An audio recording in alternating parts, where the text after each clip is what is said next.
Jain Housing and Constructions presents Jain's Adarsh Avenue Premium Plots at Kundambakam from Rs 29 lakhs onwards. Mayiladuthurai மாவட்டத்தில் உள்ள நேரடி கொள்முதல் நிலையங்களில் தேங்கியுள்ள நெல் மூட்டைகள் மழையில் நனைந்து நெல்மணிகள் மீண்டும் முளைக்கத் தொடங்கியுள்ளதாக விவசாயிகள் வேதனை தெரிவிக்கின்றனர். கூடுதல் விவரங்களை செய்தியாளர் செல்லப்பா வழங்க கேட்கலாம். செல்லப்பா, வணக்கம். விவசாயிகள் என்னென்ன கோரிக்கைகளை முன்வைக்கிறார்கள்? கள தகவல்கள் என்ன?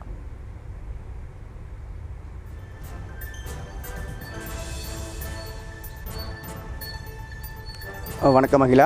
அதாவது பார்த்திங்கன்னா, மயிலாடுதுறை மாவட்டத்தில் குறுவை பருவத்திற்காக 96,000 ஏக்கரில் சாகுபடி செய்யப்பட்டு அறுவடை பணிகள் முழுவீச்சில் நடைபெற்று முடிந்துள்ளன.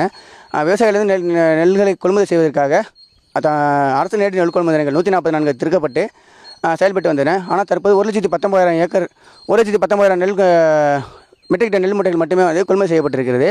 அது மட்டுமல்லாமல் மாவட்டத்தில் 127 கொள்முதல் நிலையங்கள் தற்போது மூடப்பட்டிருக்கின்றன. வடகிழக்கு பருவமழை முன்கூட்டி தொடங்கியதனால நெல் கொள்முதல் கொள்முதல் செய்த நெல் மூட்டைகள் கிடங்குக்கு அனுப்பப்படாமல் தேக்கமாக உள்ளது. தற்போது கடந்த ஒரு வாரமாக பெய்த இந்த மழையால் கொள்முதல் நிலையங்கள் நெல் மூட்டைகள் முற்றிலுமாக நனைந்து சேதமடைந்திருக்கிறது.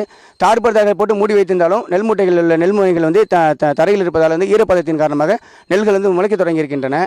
அது மட்டும் இல்லாமல் விவசாயிகள் நெல் மூட்டைகளை விவசாயிகள் அடுக்கி வைத்து தார்படுத்த போட்டு மூடி காத்துக்கிட்டு இருக்காங்க. மேலும் தற்போது மாவட்டம் முழுவதுமே ஒவ்வொரு கொள்முதல் நிலையங்களும் 5,000 நெல் மூட்டைகள் என மொத்தம் 30,000 மெட்ரிக் டன் நெல் மூட்டைகள் தேக்கமடைந்திருக்கின்றன. தற்போது நம்ம அருகில் இயற்கை விவசாயி ராமலிங்கம் இருக்கிறாருங்க. அவரிடம் இந்த கொள்முதல் நிலையங்கள் உள்ள நெல் மூட்டைகள் பாதிப்பை பற்றி கேட்டுக்கலாம்.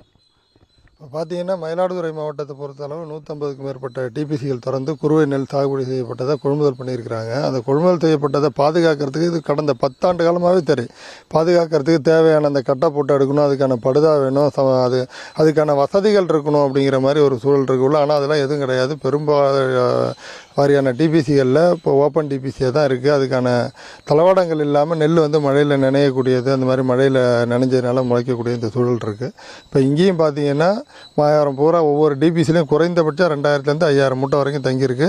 மொத்தமாக மாவட்டம் முழுவதும் ஒரு 76,000லேருந்து 80,000 மூட்டை நெல் இங்கேருந்து மூவ்மெண்ட் பண்ணாமல் அந்தந்த டிபிசியில் தேக்கமடைஞ்சு கிடக்கு. அதை உடனடியாக மூவ்மெண்ட் பண்ணணும். இனி வருங்காலங்களில் இந்த மாதிரி பாதிப்பு இல்லாமல் அந்த நெல்மணிகளை பாதுகாக்கிறதுக்கான நடவடிக்கை எடுக்கணும். தற்போது பார்த்திங்கன்னா, வரும் நடப்பாண்டுக்கு சம்பா பருவம் தொடங்கியிருக்கிறாங்க. நடப்பாண்டுகளுக்கு இதே போல் மழையால் பாதிக்கப்படாமல் இருக்கிறதுக்கு முதல்ல கொள்முதல் நிலையங்கள் அனைத்திலுமே சரியான முறையில் இருக்கிறதா, கீழே மட்டமான தரையில் இடம் பிரயோகப்பட்டுள்ளதா என்று சோதனை செய்துவிட்டோம்.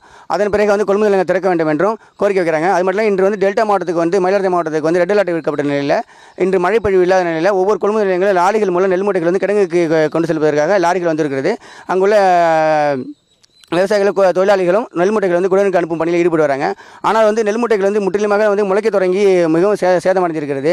இதனால் விவசாயிகள் மிகவும் கவலையில் அடைஞ்சிருக்கிறாங்க. அகிலா, நியூஸ் தமிழ் செய்திகளுக்காக மயிலாடுதுறை செய்தியாளர் Chellappa.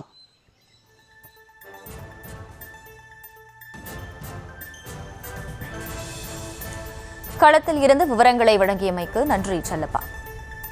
Jain Housing and Constructions presents Jain's Adarsh Avenue Premium Plots at Kundambakam from Rs 29 lakhs onwards.